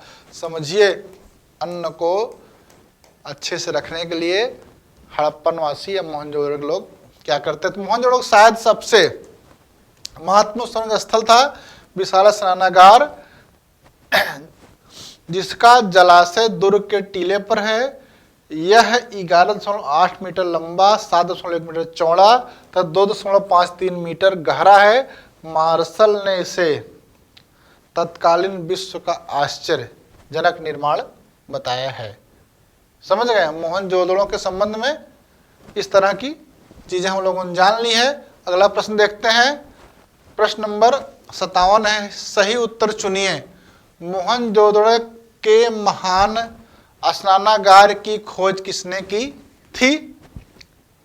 नंबर 1 है मार्शल, नंबर 2 है माधव स्वरूप वत्स, नंबर 3 है आरडी बनर्जी, नंबर 4 है कनिंघम। हमको पता है इस प्रश्न का उत्तर क्या होगा। मोहनजोदड़ो की खोज किसने की थी? 1922 में आरडी बनर्जी या राखालदास बनर्जी ने किया था। तो मोहनजोदड़ो में जो स्नानागार है उसकी भी खोज जो है उन्होंने ही किया था। इसलिए देखिए क्वेश्चन नंबर 3, उसका विकल्प नंबर 3 जो है आरडी बनर्जी सही है। तो थोड़ा सा हम लोगों को मोहनजोदड़ो के स्नानागार के बारे में जान लेना चाहिए। मोहनजोदड़ो के बृहद स्नानागार की खोज राखालदास बनर्जी ने 1922 में की थी। यह उत्तर से दक्षिण तक 180 फीट 54.86 मीटर, पूर्व से पश्चिम तक 108 फीट लगभग 33 मीटर है। इसके केंद्रीय खुले प्रांगण के बीच एक जलाशय है। यह जलाशय 11.88 मीटर लंबा, 7.01 मीटर चौड़ा, 2.53 मीटर गहरा है। इसमें उतरने के लिए उत्तर तथा दक्षिण की ओर सीढ़ियां बनी थी। ये प्रश्न पूछा गया है, सीढ़ियां किधर से बनी थी? जलाशय की जो फर्श है वो ईंटों की बनी है। फर्श तथा दीवार की जुड़ाई जिप्सम से हुई है और बाहरी दीवार पर बिटोमिन का 1 इंच मोटा प्लास्टर लगाया गया है। समझ रहे हैं? हड़प्पा कालीन उत्कृष्ट जो आर्किटेक्ट का एक उदाहरण है। तो इसको हमको समझना चाहिए। आगे हम लोग बढ़ते हैं। प्रश्न संख्या 58 है, किस काल से स्वास्तिक प्रतीक का प्राचीनतम संदर्भ मिलता है? नंबर 1 वैदिक काल, नंबर 2 हड़प्पा काल, नंबर 3 मौर्य काल, नंबर 4 गुप्त काल। इस प्रश्न का सही उत्तर क्या होगा? हड़प्पा काल में सबसे पहले हमको स्वास्तिक प्रतीक चिन्ह मिलता है। इसके लिए हमको हड़प्पा काल का धर्म समझना पड़ेगा। सिंधुवासी जल, स्वास्तिक तथा चक्र को पवित्र मानते थे। इनकी मुद्राओं पर स्वास्तिक, जो मुद्राएं मिली हैं, स्वास्तिक के चिन्ह अंकित हैं। समझ में आया? तो स्वास्तिक के चिन्ह हड़प्पन मुद्राओं पर हैं। इसका मतलब प्राचीनतम साक्ष्य हमको कहां से मिला? हड़प्पा से, सिंधु निवासियों द्वारा। लोथल तथा काले, और चीजें जान ली जाए, अग्निकुंड तथा यज्ञ वेदी के साक्ष्य मिले हैं। यहाँ के उपासक किसकी उपासना करते थे? मातृ देवी का करते थे। मोहनजोदड़ो से एक मुद्रा प्राप्त हुई है जिसमें पद्मासन की मुद्रा में विराजमान एक योगी का चित्र है। योगी के दाईं ओर चीता व हाथी है, चीता व हाथी है, और बाईं ओर गैड़ा और भैंसा है। क्या है? गैड़ा व भैंसा है। परीक्षा में पूछा गया है। क्रम बताइए, दाईं साइड में क्या क्या है? चीता और हाथी। बाईं साइड में क्या क्या है? गैड़ा और भैंसा है। सिर पर एक त्रिशूल जैसा आभूषण है। इसके 3 मुंह है। मार्शल ने, किसने? मार्शल महोदय ने इसे कहा, रुद्र से संबंधित किया, जिसे पशुपति योगेश्वर महायोगी कहा गया, कि यहां से मोहनजोदड़ो से महायोगी की मूर्ति मिली है। समझ गए? शिव के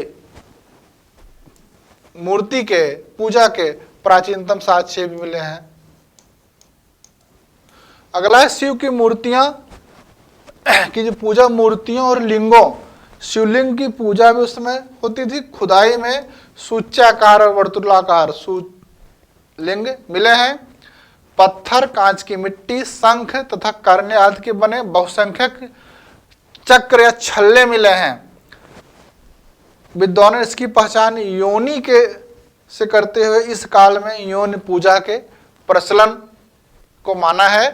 तो इस समय मातृ देवी की पूजा होती थी, शिव की पूजा होती थी। शिव की पूजा लिंगों के रूप में भी होती थी।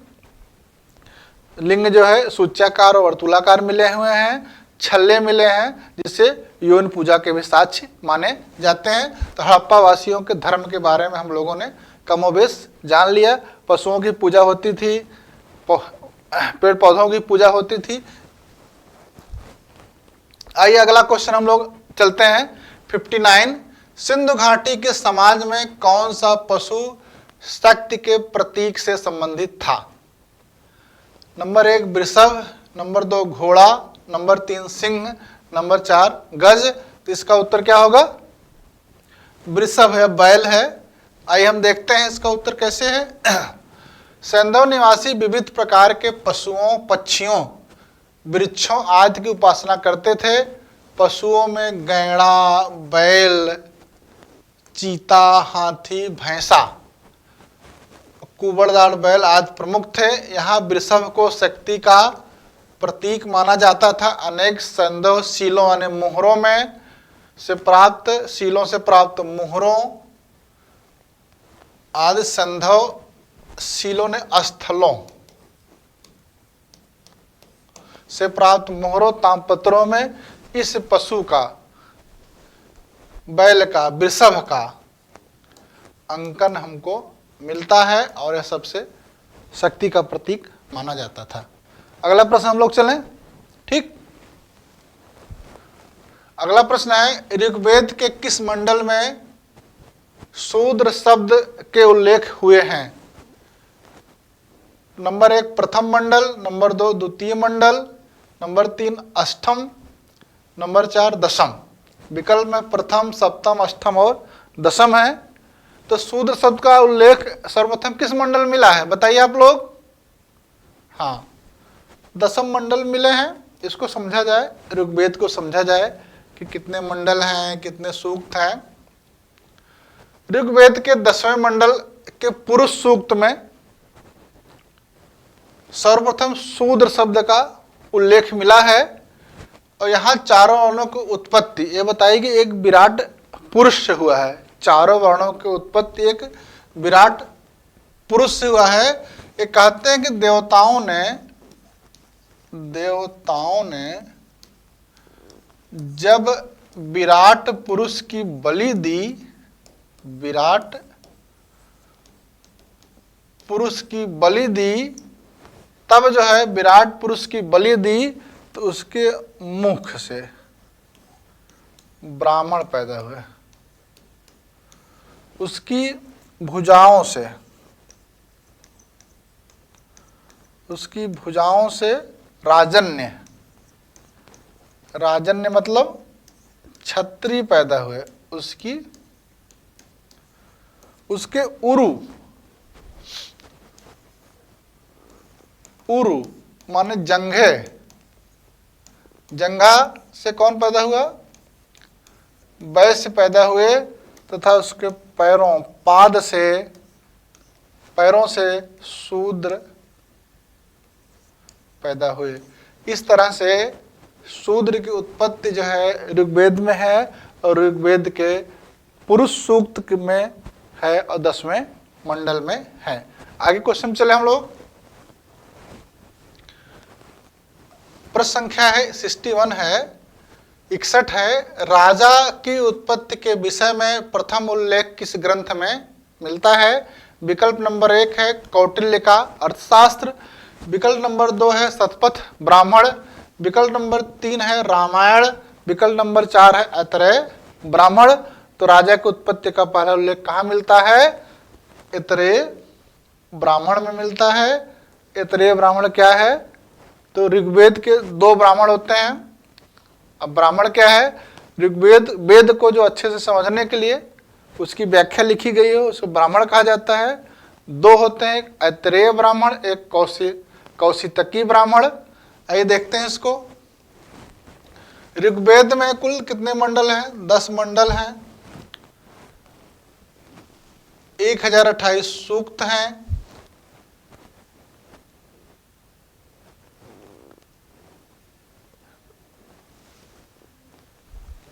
ऋग्वेद में 10 मंडल हैं, इतना सो 1,09,580 मंत्र हैं। इसके जो पुरोहित होते थे उनको क्या कहा जाता था? होता कहा जाता था।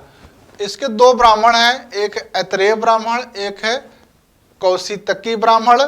ऐतरेय ब्राह्मण में राजा की उत्पत्ति या राजा की दैवी उत्पत्ति के संबंध में सबसे पहली बार उल्लेख हुआ है।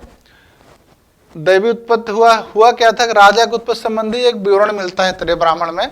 वो विवरण है, देवताओं एवं असुरों में परस्पर युद्ध हुआ, जिसमें देवता पराजित हो गए। देवताओं ने फिर विचार किया, उनकी पराजय के कारण राजा का ना होना था, अतः उन्होंने राजा चुना, उसके नेतृत्व में युद्ध लड़ा और विजय हासिल की। यह विवरण ऐतरेय ब्राह्मण में मिलता है। इस विवरण से स्पष्ट है कि राजा का उदय सैनिक आवश्यकता की पूर्ति के रूप में हुई और सभी की सहमति से हुई। अब राजा सामान्य उपाधियों के स्थान पर राजाधिराज, सम्राट, एकराट जैसी विशाल उपाधियां धारण करने लगा। ऐतरेय ब्राह्मण में ही कहा गया है, समुद्र पर्यंत पृथ्वी का शासक एकराट होगा। समुद्र पर्यंत पृथ्वी का शासक एकराट होगा। राजा के अधिकारों में वृद्धि होने के कारण अलग अलग दिशाओं के राजा के नाम अलग अलग हो गए। मतलब पूर्व में अगर शासन कर रहे हैं तो उनका राजा क्या नाम होगा, उनके क्षेत्र का क्या नाम होगा। पश्चिम में कर रहे हैं तो क्या नाम होगा। आइए इसको देखते हैं।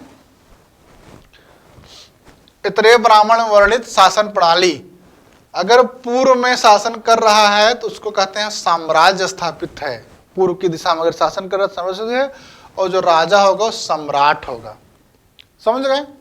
अगर पश्चिम में शासन कर रहा है तो उसका राज्य स्वराज्य होगा और राजा स्वराट होगा। अगर उत्तर में कर रहा है तो उसका राज्य वैराज्य होगा और राजा विराट होगा। अगर दक्षिण में कर रहा है उसका राज्य भोज्य होगा और राजा भोज होगा। अगर मध्य देश में कर रहा है तो उसका जो राज्य होगा, शासन क्षेत्र होगा और राज्य होगा, और शासक क्या होगा? राजा होगा। इस तरह से परीक्षा में पूछा जा सकता है कि इतने ब्राह्मण में वर्णित है में जो स्वराट कहाँ का, किस दिशा का शासक होगा, तो स्वराट कहाँ का होगा, पश्चिम दिशा का शासक होगा।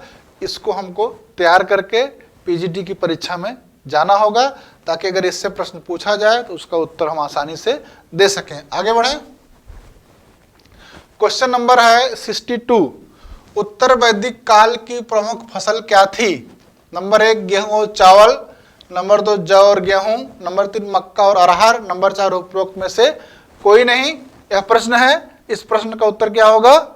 नंबर 1 गेहूं और चावल। आइए देखते हैं। उत्तर वैदिक काल में आर्यों का जो मुख्य व्यवसाय क्या था? कृषि थी। समझ गए? उत्तर वैदिक काल में कृषि आर्यों का मुख्य व्यवसाय थी। यह प्रश्न अगर पूछा जाए तो उत्तर है शतपथ ब्राह्मण में जो है कृषि की चारों प्रक्रियाओं, जुताई, बुआई, कटाई तथा मड़ाई, कृषंतः, वपंतः, लुरंतः, अमिड़ंतः का उल्लेख है। अगर ये पूछा जाए कृषि की चारों क्रियाओं का उल्लेख किसमें है, उत्तर क्या होगा? शतपथ ब्राह्मण होगा। यजुर्वेद में देखिए उल्लेख क्या है? व्रीहि का। व्रीहि, व्रीहि माने क्या होता है? धान। यव, यजुर्वेद में उल्लेख है, यव माने जौ। माड, माड, माड माने उड़द। मुदग माने मूंग। गोधूम माने गेहूं और मसूर। यजुर्वेद में व्रीहि, यव, मांड, मुदंग, गोधूम और मसूर का उल्लेख है। समझ रहे हैं? इसके बावजूद ऋग्वैदिक लोग जौ पैदा करते थे, परंतु इस काल में उनकी मुख्य फसल, उत्तर वैदिक काल में मुख्य फसल क्या थी? धान और गेहूं थी। हमें इस प्रश्न का उत्तर क्या है? धान और गेहूं। इस पर हम लोगों को टिक लगाना है, ए वाले विकल्प पर। आगे बढ़ें। जैन धर्म के 23वें तीर्थंकर पार्श्वनाथ का जन्म कहाँ हुआ था? कहाँ है जन्म स्थान, कहाँ है? Number 1 Ayodhya, number 2 Varanasi, number 3 Kundagram, number 4 Shravanabelagola. यह है प्रश्न। इस प्रश्न का उत्तर क्या होगा? ये पूछ रहे हैं जैन धर्म में तीर्थंकर हुए, 24 तीर्थंकर हुए, 23वें पार्श्वनाथ के बारे में बात कर रहे हैं। तो इनका जन्म स्थान है वाराणसी में, काशी में है, इसलिए नंबर 2 सही होगा। इसको समझा जाए। जैन धर्म के 23वें तीर्थंकर पार्श्वनाथ का जन्म काशी में, काशी के राजा थे काशी माने बनारस, नरेश अश्व सेन के घर में हुआ था। इनका जन्म 250 ईसा पूर्व महावीर से 250 वर्ष पूर्व हुआ था। 30 वर्ष की आयु में उन्होंने गृह त्याग कर सन्यासी हो गए। 83 दिन तक तपस्या के बाद इन्हें सम्मेद पर्वत पर ज्ञान प्राप्त हुआ। इनके अनुयायियों को निर्ग्रंथ कहा जाता है और पार्श्वनाथ द्वारा प्रतिपादित 4 महाव्रत है। अभी हम लोग महावीर स्वामी द्वारा पंच महाव्रत, यहाँ पर 4 महाव्रत हैं, जिसमें से सत्य, अहिंसा, अपरिग्रह और अस्तेय हैं, इन्होंने दिया। और इनका निर्वाण क्षेत्र भी सम्मेद पर्वत ही रहा है। तो ये थे 23वें। तो प्रश्न मन बनता है कि पहले तीर्थंकर जैन धर्म के कौन थे? तो ऋषभ देव थे। इसमें प्रश्न पूछा गया है काशी नरेश के पुत्र का नाम क्या था जो तीर्थंकर थे, पूछा गया। सम्मेद शिखर या सम्मेद पर्वत किस लिए फेमस है, किस लिए प्रसिद्ध है, इस पर भी प्रश्न पूछा गया है। और 4 महाव्रत के बारे में पूछा गया है और कंपेरिजन किया जाता है कि महावीर ने एक कौन से महाव्रत को बढ़ाया जिससे पंच महाव्रत हो गया। तो इसको समझने से हम लोग इसका उत्तर आसानी से दे लेंगे। आगे चलते हैं। महावीर की शिक्षा का विशेष नाम क्या है? महावीर की जो शिक्षा है उसका विशेष नाम क्या है? नंबर 1 4 आर्य सत्य, नंबर 2 चतुर्याम, नंबर 3 पंच महायज्ञ, नंबर 5 पंच महाव्रत। तो इसका उत्तर क्या आएगा? पंच महाव्रत आएगा। और अभी हम लोग बात कर रहे थे कि 4 महाव्रत थे, एक उन्होंने और क्या जोड़ा जो पंच महाव्रत हो गया। तो उन्होंने क्या कहा था? सत्य, अहिंसा, अपरिग्रह और अस्तेय। इसमें 5वां ब्रह्मचर्य महावीर स्वामी ने जोड़ा। तो अब जो पंच महाव्रत होंगे कौन से होंगे? सत्य, अहिंसा, अस्तेय, अपरिग्रह एवं ब्रह्मचर्य होंगे। आइए हम लोग देखते हैं इसको। महावीर की शिक्षा को पंच महाव्रत हो गया। महावीर ने भिक्षुओं के लिए तो पंच महाव्रत दिया था, लेकिन गृहस्थों के लिए पंच अणुव्रत दिया था, जिसमें वहां ब्रह्मचर्य में कुछ छूट दी गई थी। जैन धर्म के त्रिरत्न परीक्षाओं में पूछे गए हैं, कौन कौन से हैं? सम्यक श्रद्धा, सम्यक ज्ञान, सम्यक आचरण, त्रिरत्न। और कभी पूछा गया अनेकांतवाद क्या है, या सप्तभंगी नय क्या है, या स्यादवाद क्या है। तो अनेकांतवाद जो है इनके जैन धर्म का सिद्धांत है। स्यादवाद जो है या सद्भंगी नय है, इनके ज्ञान संबंधी सिद्धांत है जैन धर्म का, जिसमें वो सापेक्षवादी हो जाते हैं और ये कहते हैं कि किसी भी ज्ञान के बारे में, किसी भी विषय या किसी भी वस्तु के बारे में जो है हम कोई एक बात नहीं कह सकते हैं, उसमें स्याद लगाकर हम संभावना व्यक्त कर सकते हैं। वो स्याद लगा करके 7 तरह के आधार वाक्य बनाते हैं, इसी को स्यादवाद कहा जाता है, सत्भंगी नहीं कहा जाता है। एक ज्ञान संबंधित सिद्धांत है, ये इनका वास्तविकता संबंधित सिद्धांत। अनेकांतवाद मतलब संसार में जो वस्तु है वो अनेक है और उसके अनेक गुण हैं, इसको अनेकांतवाद कहते हैं। हम जो है केवल कुछ गुणों को जानते हैं, इसलिए उनको अव्यक्त करते हैं। और अपने स्यादवाद को समझाने के लिए उन्होंने हाथी और अंधों का उदाहरण जैन धर्म में दिया जाता है, जिससे आप सब लोग परिचित हैं। अब महावीर स्वामी के बारे में जान लिया जाए थोड़ा सा, अगर उससे संबंधित प्रश्न आता है, ताकि उसको हम लोग अच्छे से हल कर सके। आइए देखते हैं। महावीर स्वामी जैन धर्म के 24वें तीर्थंकर थे। इनका जन्म वैशाली के निकट कुंडग्राम में ज्ञातुक कुल के प्रधान ज्ञातुक क्षत्रिय सिद्धार्थ के यहाँ 540 ईसा पूर्व में हुआ था। इनकी माता का नाम त्रिशला क्या थे, जो लिच्छव राजकुमारी थी। इनकी पत्नी का नाम यशोदा था। 12 वर्ष तक कठोर तपस्या और साधना के बाद 42 साल की उम्र में महावीर को जुम्भी ग्राम के समीप ऋजुपालिका नदी के किनारे एक साल वृक्ष के नीचे कैवल्य प्राप्त हुआ। कैवल्य प्राप्त होने के बाद इन्हें केवलिन जिन माने विजेता, अर्ह माने योग्य एवं निर्ग्रंथ माने बंधन रहित कहा गया। इनकी मृत्यु 72 वर्ष की उम्र में 468 ईसा पूर्व में हुई थी इनकी मृत्यु। तो महावीर स्वामी के बारे में इतना तरह की बातें हम लोगों ने जान ली है, ताकि परीक्षा में इसको अच्छे से प्रयोग कर सके। हम लोग आगे बढ़ते हैं। महावीर के जीवन काल में जैन संघ का प्रथम विच्छेदक कौन था? क्वेश्चन नंबर 65 आप लोग देखिए। इसमें पहला जमाली है, दूसरा है जावाली, तीसरा है जंभल, चौथा है केसी।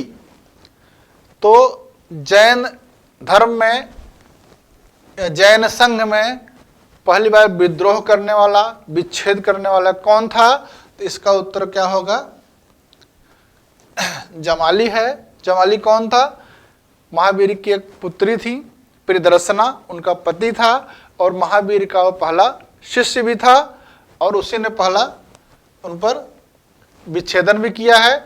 विच्छेदन में क्या था कि एक सिद्धांत है क्रियामाणकृत सिद्धांत। महावीर का क्रियामाणकृत सिद्धांत में था कार्य करते ही पूरा हो जाता है। इस पर मतभेद था जमाली को।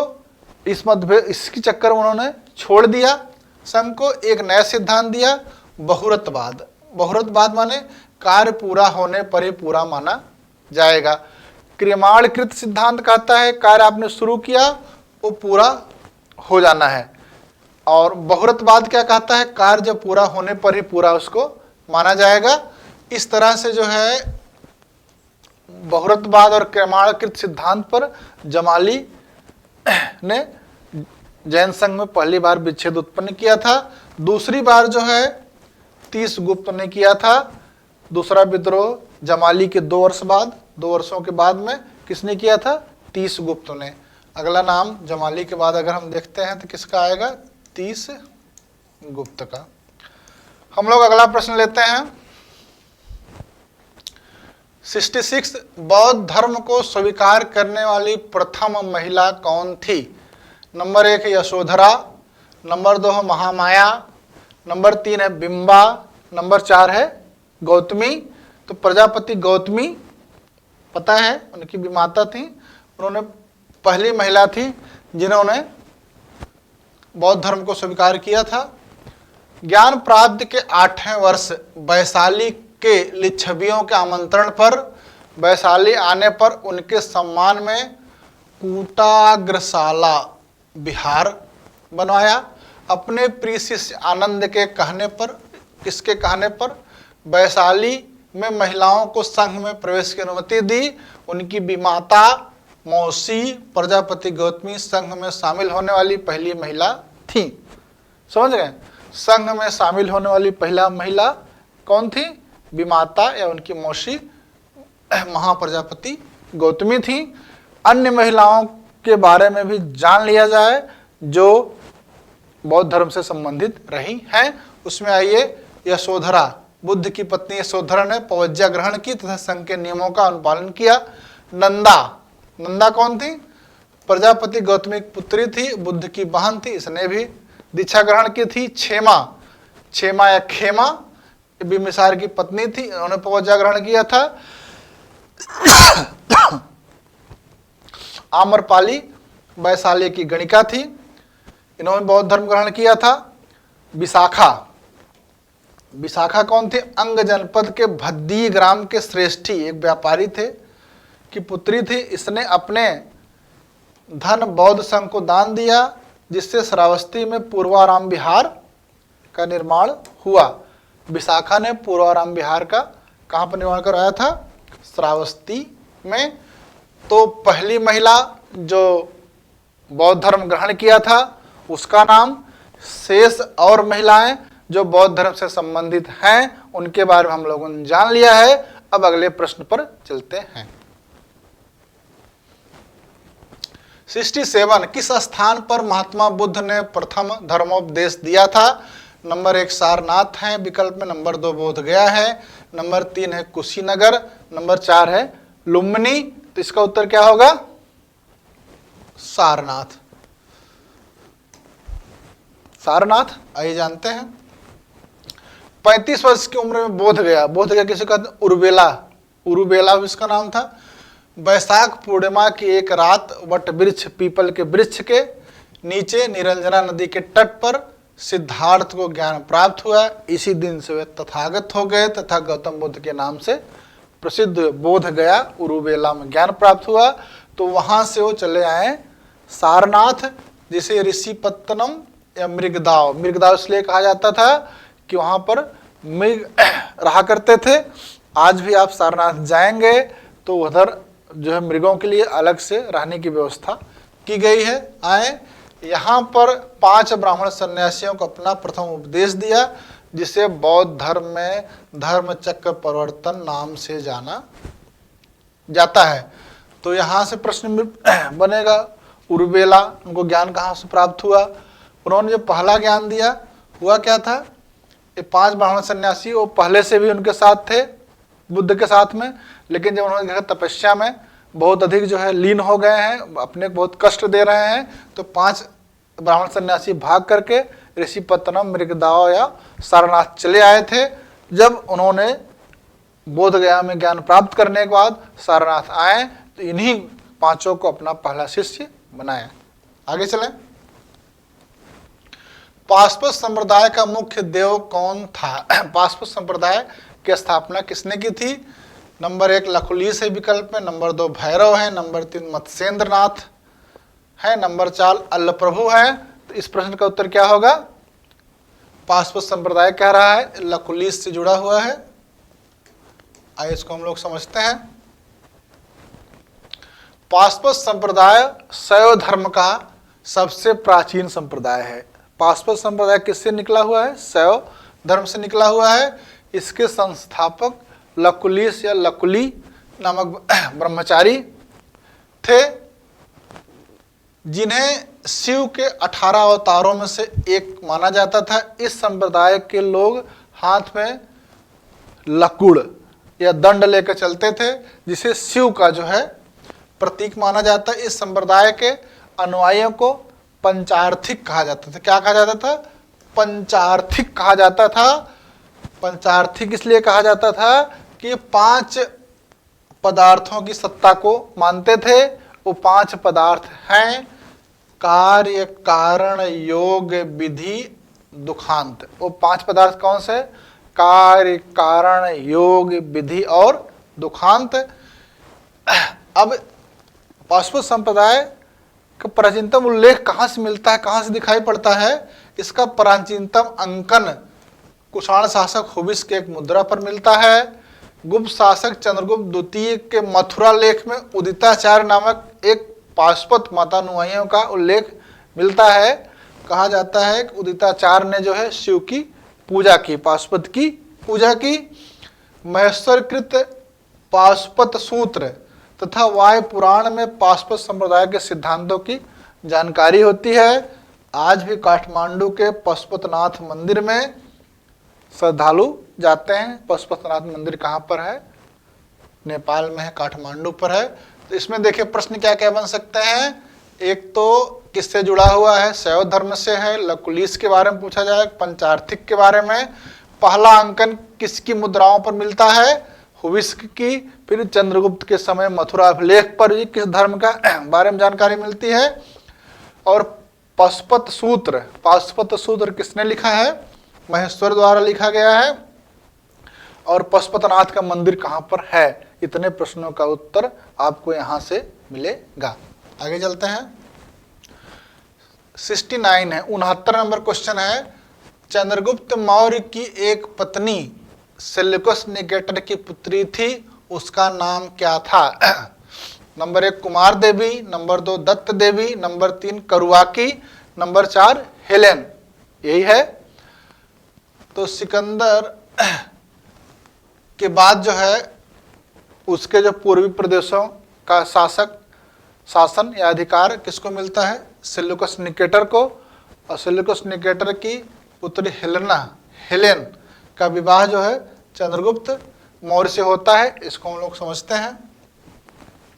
सिकंदर के मृत्यु के बाद उसके पूर्वी प्रदेशों के उत्तराधिकारी सेल्यूकस निकेटर ने उसके भारत विजय संबंधित, सिकंदर के भारत विजय के संबंध में जो उसके उद्देश्य थे उसको पूरा करने के लिए 305 ईसा पूर्व के लगभग भारत पर आक्रमण किया। जब आक्रमण किया तो उसका मुकाबला चंद्रगुप्त मौर्य से हुआ। इस युद्ध में सेल्यूकस चंद्रगुप्त मौर्य से पराजित हुआ और दोनों के बीच एक संधि हुई। उस संधि में कुछ क्षेत्र हैं दिए गए हैं और हाथी दी गई। इसको देखते हैं। जो संधि हुई थी सेल्यूकस और चंद्रगुप्त मौर्य के बीच। नंबर 1 सेल्यूकस ने चंद्रगुप्त को आर्कोसिया माने कंधार, पेरोपनिसडाई माने काबुल के प्रांत दिए। 2 प्रांत दिए। कौन से? कंधार और काबुल। आर्कोसिया कंधार, पेरोपनिसडाई काबुल तथा एरिया हेरात जेड्रोसिया के क्षत्रपियों के कुछ भाग दिए। चंद्रगुप्त ने सेल्यूकस को 500 भारतीय हाथियां दी। दोनों नरेशों के मध्य एक संबंध स्थापित हुआ। सेल्यूकस ने अपनी पुत्री हेलेना का विवाह चंद्रगुप्त मौर्य से किया। यहीं से प्रश्न आया हुआ है। सेल्यूकस ने मेगास्थनीज नामक अपना एक दूत चंद्रगुप्त के दरबार में भेजा। जो यहाँ पर रहने के बाद भारत के विषय में ज्ञान अर्जित करने के लिए इंडिका नामक ग्रंथ लिखा। इंडिका प्रश्न बहुत बार पूछा कि इंडिका किसने लिखा? मेगास्थनीज ने लिखा। मेगास्थनीज किसका दूत था, किसके दरबार में था, जिसके बारे में इंडिका से हमको भारत के विषय में, भारतीय इतिहास के बारे में बहुत सी जानकारियां प्राप्त होती हैं। आर्कोसिया, कंधार, पेरोपनिस्डाई, काबुल, ये सब चीजें उस संधि के माध्यम से थी। इसका उत्तर कौन होगा? हेलेना होगा। आगे बढ़े। किस शासक ने पाटलिपुत्र में तृतीय बौद्ध संगीति का आयोजन किया था?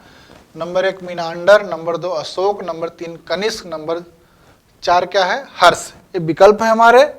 इसमें पूछ रहा है बौद्ध संगीति का आयोजन किया गया था, तीसरी वाली, इसका मतलब पहली दूसरी भी रही होगी। और बौद्ध संगीति क्या है उसको हम लोग अभी जानेंगे। इसका सही उत्तर क्या है? अशोक। सही उत्तर क्या है? अशोक है। आगे हम लोग देखते हैं। बौद्ध संगीतियां माने बुद्धिस्ट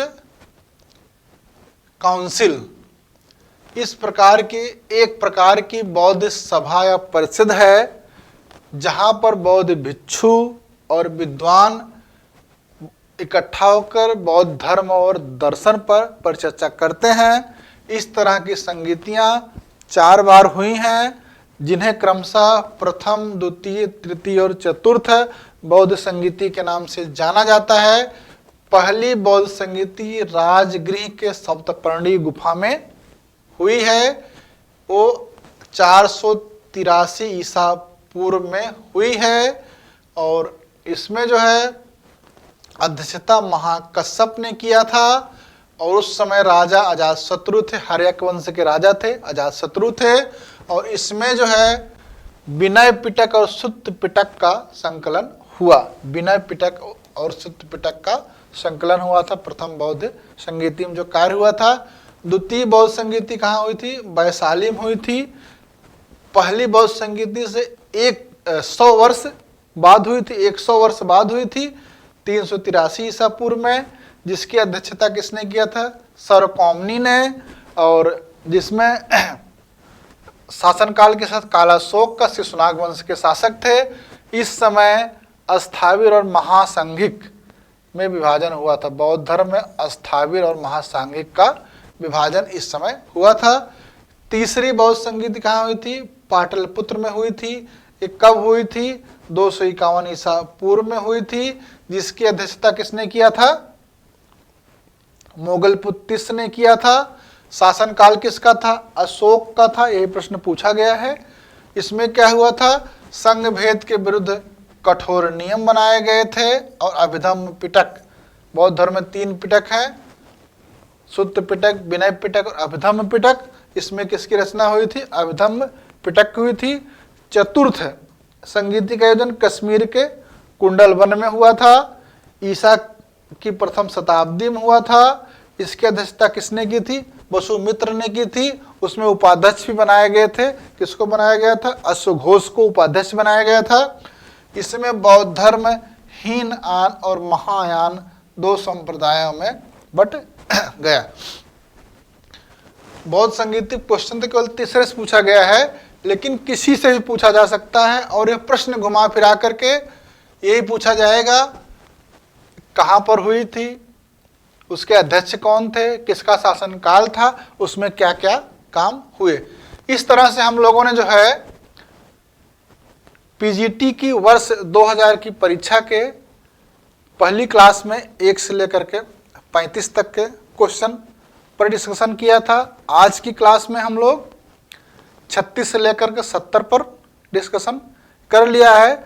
अगली क्लास जो कल होगी उसमें हम लोग जो है 71 से लेकर 100 तक, क्योंकि उस समय जो है 100 क्वेश्चन ही पूछे गए थे, पर डिस्कशन करेंगे। इस तरह से पूरा जो है वर्ष 2000 का पेपर सॉल्व हो जाएगा। इस सॉल्व में एक विशेषता आप लोगों ने देखा होगा कि क्वेश्चन के साथ में अन्य कौन सी चीज़ें जुड़ी हैं जिस पर क्वेश्चन बन सकता है, उस पर चर्चा हम लोग कर रहे हैं।